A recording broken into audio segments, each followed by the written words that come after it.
The other car spun into the hairpin here too. It's Dylan Dawson. It's 3 wide down the main straight. Muggleton around start. Muggleton goes around. Massive tone going back in the pack here. Just got inside. Oh, almost lost it again.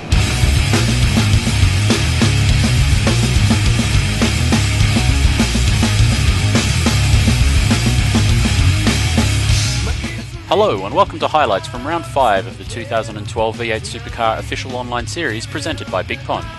The Sebring International Raceway was the next stop of the iRacing V8 calendar, located in Florida, United States. The bumpy 5.9km circuit consists of 17 turns and used to be the site of a World War II airbase, whose runways are featured as the main straights. Qualifying saw the return of Shane van Gisbergen to pole position, his time of 2 minutes 3 seconds .198, almost 2 tenths faster than Rens Broekman in second.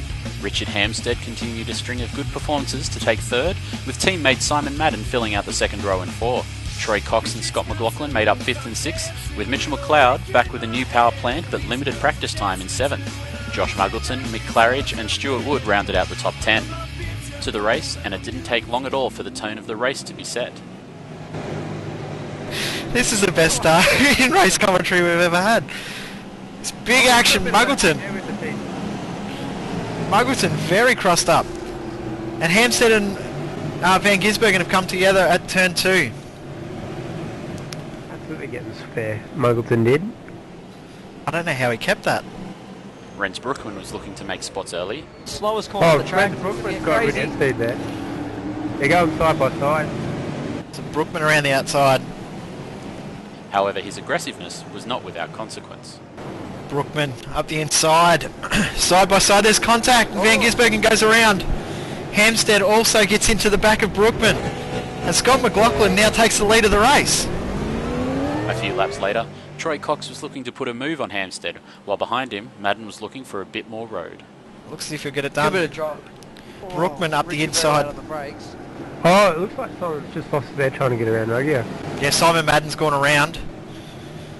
The next lap, Hamstead made a challenge for the lead. Right outside now as Richard pulls out. Trying to go around the outside, but he's going deep. Very deep. Going to actually be vulnerable here to Troy Cox. He's got the best run out of turn 1 than everyone. There to go 3 wide though. Run out of 1, there's big contact. Hamstead gets the move done. McLaughlin pushes into the side. Now they're 2 wide. Troy's going to actually get zero, will he? No, because McLaughlin's going to have the inside line, but these guys are into it. This is absolutely wild. This is crazy. Mick Claridge has moved onto the back of this battle too. Fantastic racing though. The resulting contact shuffled Cox down the order, who found himself the victim of an overcommitted Scott Uren. Justin well off into the grass. So there's been contact. Scott Uren, Troy Cox involved there. Oh, there's big damage to the back of the TTR Falcon there, Troy Cox. Back down the field, Simon Madden had his elbows out. The red mist well and truly descended. There's action back behind again. Mick Claridge's got massive damage to the side of his car. Sean Kelly. Madden's just come upside, shoved Sean Kelly out of the way. Kelly wants to continue on. Sorry Jay, I was about to say, I don't think I've ever seen racing like this in the online V8 series. And Kelly was in the action 2 turns later, spinning on the final corner, leaving Mick Claridge nowhere to go, his resulting damage forcing him to retire from the race. Justin Rugia, fresh from real-life Aussie racing car commitments in Adelaide the day before, found himself struggling with tyre wear early on. These 3 guys are definitely the closest on track at the moment. Shane van Gisbergen, after his earlier altercation, was working his way back to the front of the field. 3rd fastest driver on track at the moment. Got the inside line now too, and he's going to get the job done. Nice pass on the inside. After a relatively quiet battle at the front, McLaughlin left it till the last lap to try and find a way past Hamstead. Half a lap to go now. Hamstead. McLaughlin closed it up, but he's... Oh, there's contact. I say he's not close, but he brakes as late as he possibly can.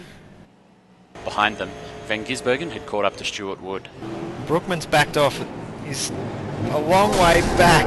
Oh, there's contact. With both drivers putting everything on the line, disaster was imminent. He's gone up the inside again. This is going to work. He's going to... Oh. That wasn't good. Yeah, that's a little bit too desperate closing laps actually. Joe won't be happy with that one. With one corner left, McLaughlin was hoping for a miracle, but it wasn't to be. Richard and Miller to the line. These guys are as close as can be. Looks like Scott's got 2 sideways on the final corner, and Richard will win the main race here at Scott McLaughlin in second, and Mitchell McLeod comes home in third. Post-race, Hampstead was asked whether his win at Watkins Glen had given him a boost of confidence. Yeah, it certainly helps a lot knowing you can put the whole thing together. Like I've been just running up the front before and I just haven't ever been able to get it done, and just knowing you can go that extra, mile, it does help a lot. And that concludes our highlights from round 5. As always, you can catch the next round on Monday night at v8online.com.au. You've been watching the 2012 V8 Supercar official online series presented by Big Pond. See you next time.